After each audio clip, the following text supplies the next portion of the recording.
This is a peanut ball. If you're looking for ways to help a laboring mom have a shorter labor and a quicker birth, this is the tool you're looking for. Whether you're a labor and delivery nurse, a doula, or even a pregnant mom yourself, you're going to want to stick around as I show you some tips of how to use this peanut ball to have a quicker and faster birth. In fact, studies have shown that using the peanut ball can shorten labor up to 90 minutes, the pushing stage by up to 22 minutes, and even decrease the need for a C-section rate by up to 12%. Now, that's what I'm talking about. Hi, I'm Catherine Favre, a former labor and delivery nurse and now birth educator and peanut ball enthusiast. I am loving these peanut balls. So let's meet the peanut ball game. We have the small one at 40 centimeters. The medium one is 50 centimeters, the large is 60, and the extra large is 70 centimeters, which is used only for sitting on the floor. You're wondering, why so many different sizes? Well, one peanut ball does not fit all moms or even all positions. So a laboring mom may use 2 or even 3 peanut balls during her labor. And just so you know, these are not just any ordinary peanut balls. These are hospital grade, meaning they are latex free and burst resistant. In this video, I'm going to show you different positions that you can use with the peanut ball to help open up the pelvis, whether it's the top, mid, or lower portion of the pelvis, giving more room for baby to move down and out through the pelvis for a quicker birth. So let's get started. So this is my friend Tarina. She is 6 months pregnant and she has offered to be my peanut ball model for this video. So our first position here is the Lotus Position. And this position is for mom early in labor. So the baby is probably at a -3, -2 station. So baby is up high, not engaged. So we want our knees open wide like this when our baby is up high to help give baby more room at that top part of the pelvis. So baby will be encouraged to get engaged and move down.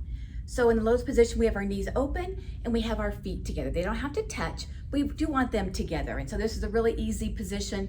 Mom can hang out like this, pretty comfortable. Yeah. And she can hang out like this 30 minutes, probably not more than 60 minutes. We want to make sure we move our patients frequently. And she can hang out whether she has an epidural or not. This is a real easy laboring position for that baby high up in the pelvis.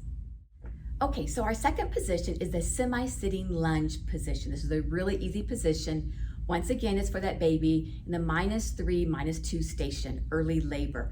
So we have one leg draped over the peanut ball and she's got her knee pointed upwards and a little bit outward, and her other leg is wrapped around the peanut ball. So her knees are still open wide because baby is up high. And this means if your knees are open wide, that you have your feet coming in just a little bit. So it's pretty comfortable too? Yeah, it's a real easy position for medicated or even non-medicated moms. I said early labor, kind of can hang out. So after 30 minutes or so, she might want to decide she wants to switch legs. So I'm going to have you lift up this leg and we're just going to reverse it.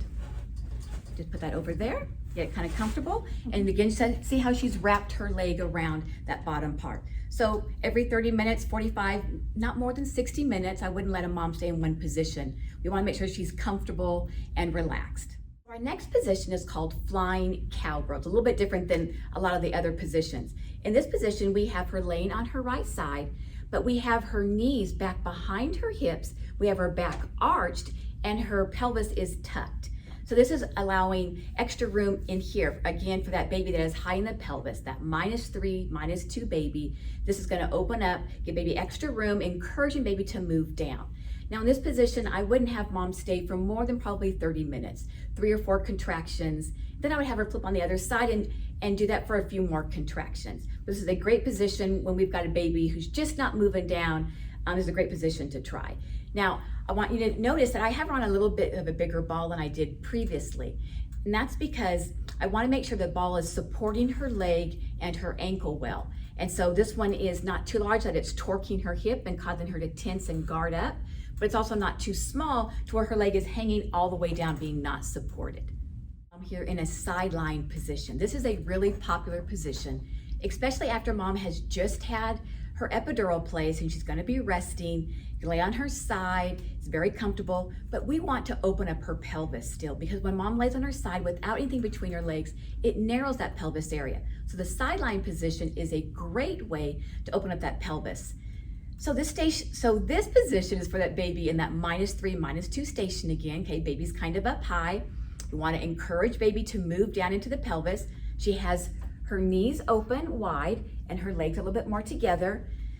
But if you're seeing this, you can kind of tell her leg is not really being really well supported, and her ankle, it's hanging off. This is the smallest peanut ball.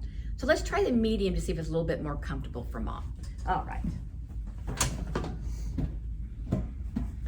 Okay, so here we are with the medium peanut ball. Now, once again, we've got mom's legs are open up wide, the knees are wide, and we have our feet together, but it's more supported. So is this one more comfortable to you? Yes. Yeah, so this is a great position for her.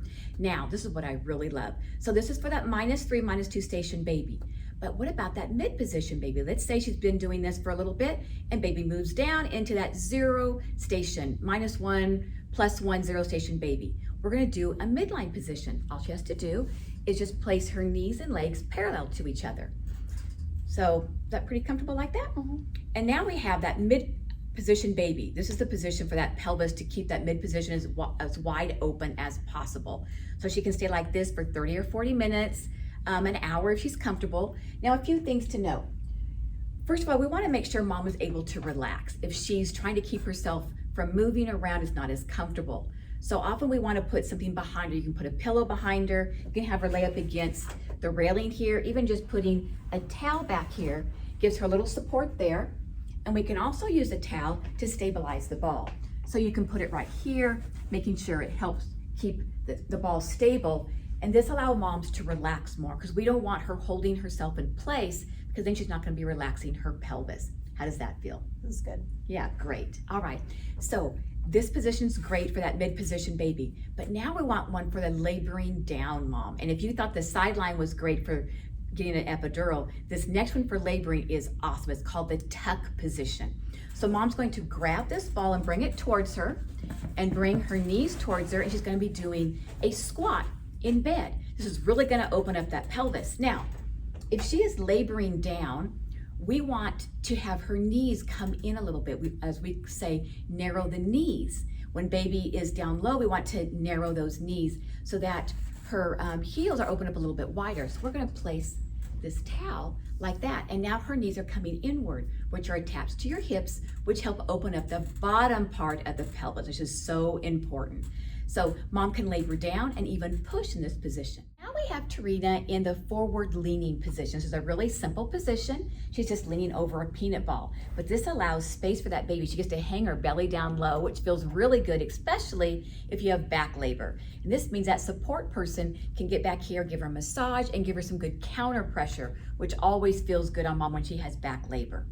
Now, another great thing about this position is this can be used for all 3 positions of the pelvis. So if baby is up high, we want the knees open wide, which is what she's already got. She's got her knees opened up just a little bit wider with her feet just a little bit more together. Now, if we're in the mid position, Tarina is going to move her legs, make sure they are parallel for me. So she's just going to move them out a little bit, and now her legs and knees are parallel for that mid position, mid station baby, that around 0 station. And if she's laboring down and getting close to delivery, all she has to do now is to narrow her knees. She's going to bring her knees in just a little bit, and her feet are open wide. So now I have her sitting on our largest, the extra large peanut ball, which is for sitting on the ground only, and she's leaning over another peanut ball. So this one is great for opening up the tailbone, because we don't have her sitting completely on her tailbone, which is giving more room with that bottom part of the pelvis. It's also good counter pressure, and she's leaning forward, giving you some extra room with that baby. And also her support person can give her support with a massage or counter pressure. So this one is leaning forward over a peanut ball. This is our last position I'm going to show today. And we now have our mom here sitting on the peanut ball, and she's straddling it. So this gives her good counter pressure for that pelvic pressure you can feel sometimes. This is a great way to release some of that pain. And she can kind of rock back and forth a little bit, real easy. Now we have her hanging on to a sheet. You can also use a rebozo, and that's to lift up that rib cage. And that again gives baby more room. It just kind of feels good because she can roll around and get comfortable and just kind of move along to help with that pressure. And once again, we have her legs here, so she can do all 3 positions again. So if her baby is up high, she can have the knees opened wide. She can go parallel for mid position or bring her knees in. Once again, she can have a partner get behind her and give some counter pressure on her hip if she's having some back labor back here. So this is a really simple, easy position for all stations. This is great, obviously, for a mom who is non-medicated. I hope you enjoyed this video, how you can use a peanut ball with different positions to help a laboring mom have a quicker and shorter birth. But now let's go over a few housekeeping tips. First, do not use the peanut ball with a mom who has an ankle, hip, or pelvic injury. Also, when cleaning the peanut ball, be sure to use standing wipes or any other disinfectant that does not have bleach. Bleach and peanut balls do not work out well.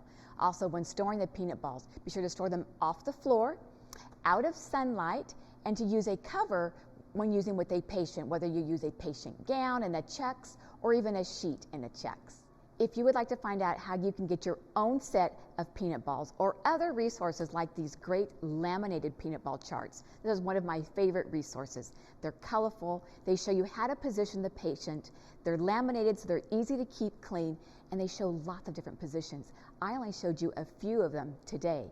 So for resources like this and even the new peanut ball book, which is coming out, please be sure to check out premierbirthtools.com. And I'll have all the information down below, so be sure to check it out. And as Sherry and her team like to say, give birth with balls.